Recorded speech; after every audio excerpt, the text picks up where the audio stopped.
Hi friend, তোমরা সবাই কেমন আছো? আশা করি ভালো আছো।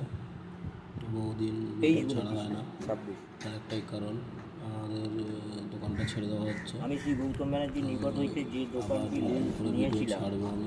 ভিডিও উল্লিখিত সেই দোকানটি আমার আর্থিক অসুবিধার কারণে ছেড়ে দেওয়ার জন্য অনুরোধ করিলে শ্রী গৌতম ব্যানার্জি সম্মত হয়। অতএব অদ্য 28/5/2026 তারিখে আমি দোকানটি ছাড়িয়া দিলাম। দলিলের অ্যাডভান্স বাবদ 30,000 টাকার মধ্যে ভাড়া বাবদ 24,000 টাকা বাদ গিয়ে 6,000 টাকা আমি সজ্ঞানে ফেরত লইলাম। অদ্য 28/5/2026 হইতে দোকানের প্রতি আমার কোনো শর্ত থাকিল না। প্রমাণ থাকিল আজ হইতে 5 দিনের মধ্যে দোকানের সমস্ত মাল খালি করে দেব ও আমার ট্রেড লাইসেন্সটি বন্ধ করে এনওসি দিব। ঠিক আছে তো? অসুবিধা কিছু লিখিনি? তাই না?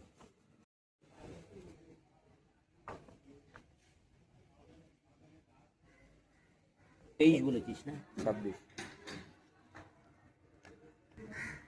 আমি শ্রী গৌতম ব্যানার্জির নিকট হইতে যে দোকানটি লিজ নিয়েছিলাম, ভিডিও উল্লিখিত সেই দোকানটি আমার আর্থিক অসুবিধার কারণে ছেড়ে দেওয়ার জন্য অনুরোধ করিলে শ্রী গৌতম ব্যানার্জি সম্মত হয়।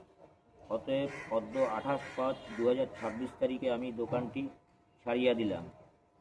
দলিলের অ্যাডভান্স বাবদ 30,000 টাকার মধ্যে ভাড়া বাবদ 24,000 টাকা বাদ গিয়ে 6,000 টাকা আমি সজ্ঞানে ফেরত লইলাম। অদ্য 28/5/2026 হইতে দোকানের প্রতি আমার কোনো শর্ত থাকিল না।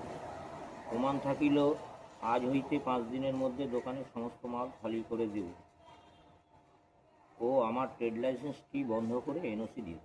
ঠিক আছে তো? অসুবিধা কিছু লিখিনি?